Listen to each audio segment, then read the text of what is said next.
দুপুরের রান্না শেষ করলাম। ডাল রান্না করছি, এটা হচ্ছে ঘন ডাল। আর পুঁটি মাছ ভাজি করলাম, বেগুন ফ্রাই করছি।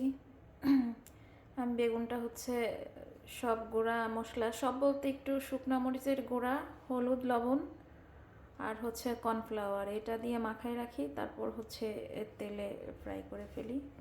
এটা অনেক মচমচ হয় এবং মজা হয়। রান্না করা শেষ করে পুরো রান্নাঘরটা ডিপ ক্লিন করে ফেললাম, কারণ রান্নাঘর ময়লা ভাল লাগে না। একবারে রান্না শেষ সব জিনিস পরিষ্কার করে ফেলবো, এটা আমার অভ্যাস। আর সকালে বুয়া এসেও তো আরও ভালো করে ক্লিন করে। রান্না শেষ, সব কিছু ক্লিন করাও শেষ।